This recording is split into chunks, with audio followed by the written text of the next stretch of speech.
जो लोग कहते थे कि पाकिस्तान में स्पिन ट्रैक नहीं बनाया जा सकता, यहाँ पे कोई हमारे पास स्पिनर्स ही नहीं है, अब वो लोग कहाँ गए? वो लोग अपना सर छुपाते फिरे आ रहे हैं। उनके मुंह पे गहरा जो है वो चमाटा जो है वो जब पड़ा है, जब साजिद खान ने और नुमान अली ने आज दोबारा से परफॉर्म कर दिया। मतलब इंग्लैंड सीरीज़ में उन्होंने परफॉर्म किया ही किया, और उसके बाद अब दोबारा से वेस्ट इंडीज़ वाली सीरीज़ में भी परफॉर्म कर दिया इन्होंने। और साजिद खान ने लिए 4 विकेटें और नुमान अली ने लिए हैं 5 विकेटें, 5 विकेट हॉल ले लिया।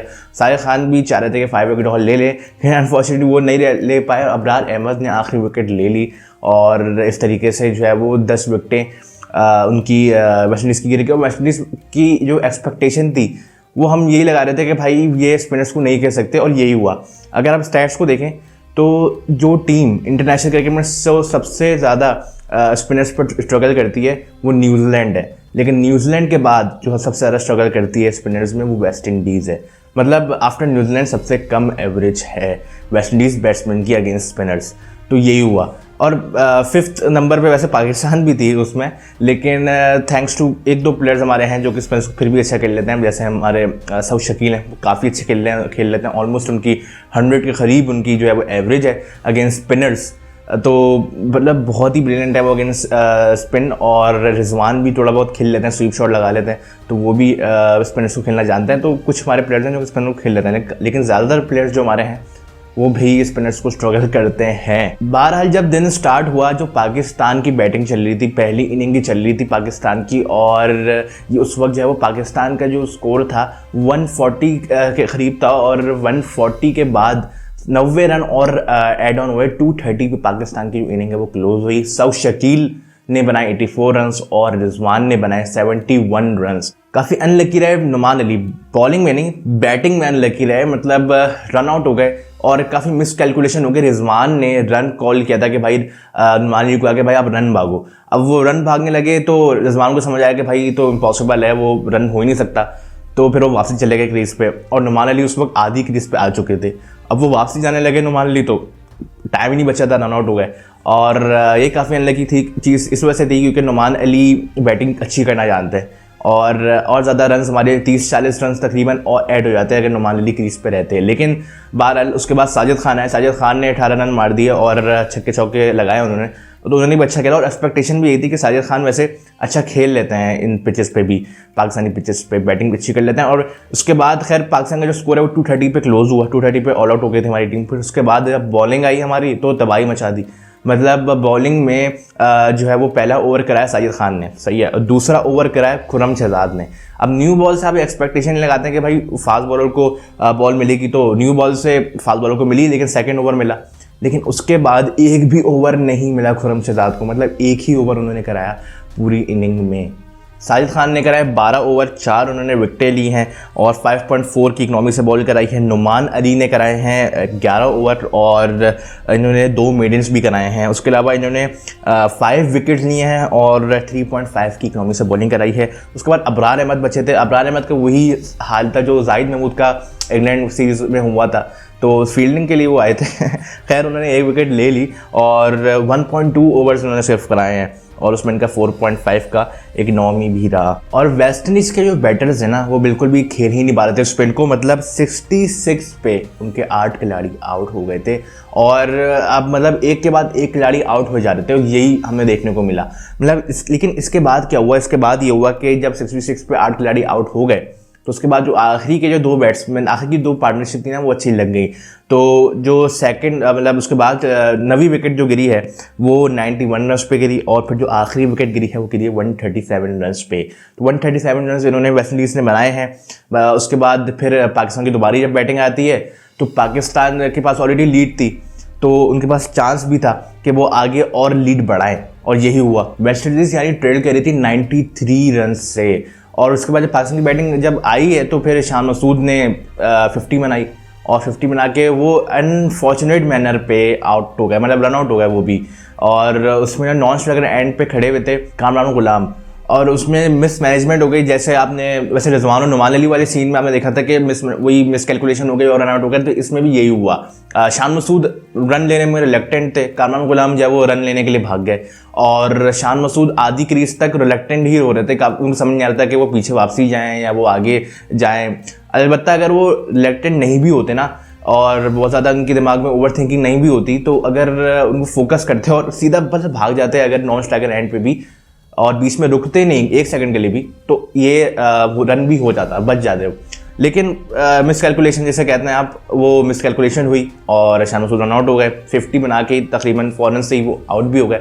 फिर अगर आप देखें तो मोहम्मद हुरैरा की अगर बात करें तो मोहम्मद हुरैरा ने भी 29 रन मारे, मतलब अच्छे जा रहे थे उनकी, आप कहने के अच्छे फॉर्म में लग रहे थे कि लग रहा था कि भाई कोई 50-50 कर ही लेंगे, लेकिन 29 रन उन्होंने किए। उसके बाद Babar Azam left arm orthodox bowler वेटिकन के हाथों आउट हो गए थे और अगेन उनका एक छोटा स्कोर ही बना। पहली इनिंग में भी कोई ज़्यादा रन बना नहीं पाया और इस इनिंग में भी कुछ नहीं कर पाया, बट इस बार उन्होंने रिव्यू नहीं लिया, तो ये एक अच्छी बात है कि रिव्यू हमारा लॉस नहीं हुआ। और क्योंकि वो इस वजह से क्योंकि बॉल स्ट्रेट दिख रही थी कि वो अंदर विकेट पे जा रही है, तो इस वजह से उन्होंने रिव्यू भी नहीं लिया।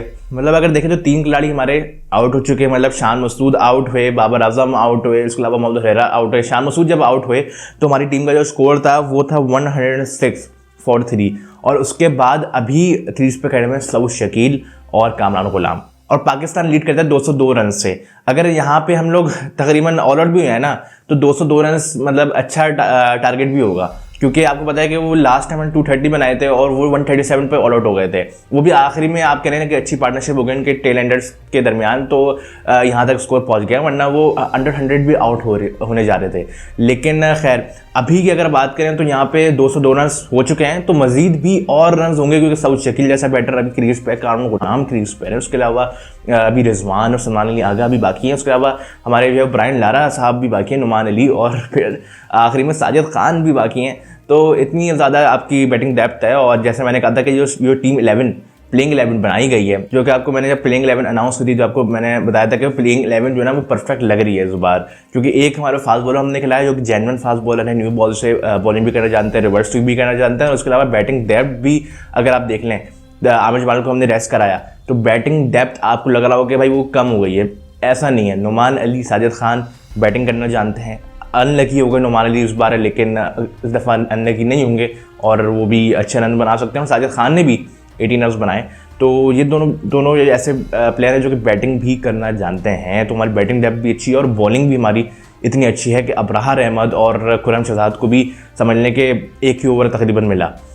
तो इस लिहाज से अगर देखा जाए तो हमारी टीम भी अच्छी कर रही है और उम्मीद करते हैं कि भाई जो कल लग तो ऐसा रहा कि कल ही जो है वो मैच का रिजल्ट आने वाला है, तीसरे दिन ही मैच का रिजल्ट आने वाला है। तो अब देखना ही होगा कि क्या रिजल्ट रहता है। वैसे तो लग ऐसा ही रहा, सामने ऐसा ही है कि भाई पाकिस्तान जीतने की पोजीशन में, और उम्मीद है कि वाइट वॉश हम लोग करें वेस्ट इंडीज़ को, ताकि अच्छा मोमेंटम हमारा रहे।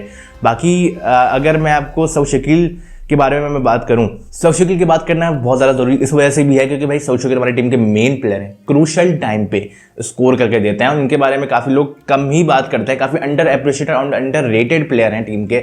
मतलब इनकी तकरीबन 100 की एवरेज है स्पिन के अगेंस्ट, और ऑल ओवर भी इनकी 50+55 तकरीबन इनकी एवरेज है ऑल ओवर। तो मतलब आप ये देखें तो कितने टैलेंटेड प्लेयर और क्रूशल टाइम पे परफॉर्म करके दे रहे हैं, जब अंडर 100 हमारी 3-4 विकेटें गिर चुकी होती हैं, और कभी तो 50 में या 50 के भी अंडर हमारी 3-4 विकेट गिर चुकी होती है। वहाँ पे सऊद शकील आते हैं, सपोर्ट प्रोवाइड करते हैं टीम को, और इस बार भी उन्होंने किया पहली इनिंग में भी, और अभी भी खड़े हैं, तो उम्मीद करते हैं लंबी पार्टनरशिप करें। बाकी अगर हम उनके कुछ लास्ट स्कोर को देखें और कब उन्होंने स्कोर किया, जब टीम की क्या हालत थी, उसके बारे में अगर हम बात करें तो भाई आप हैरान रह जाएंगे। 141 रन इन्होंने बनाए अगेंस्ट बांग्लादेश, जब पाकिस्तान की 16 रन पे 3 खिलाड़ी आउट हो चुके थे। 16 रन पे 3 खिलाड़ी आउट हो गए थे, फिर 140 रन बनाए, टीम को सपोर्ट किया, तो ये काफ़ी बड़ी बात है। उसके अलावा इंग्लैंड के अगेंस्ट 134 रन इन्होंने बनाए, जब पाकिस्तान की 46 पे 3 खिलाड़ी आउट हो चुके थे। उसके बाद 53 उन्होंने बनाए इंग्लैंड के अगेंस्ट अगेन, तो जब 54 पे हमारे 3 खिलाड़ी आउट हो चुके थे।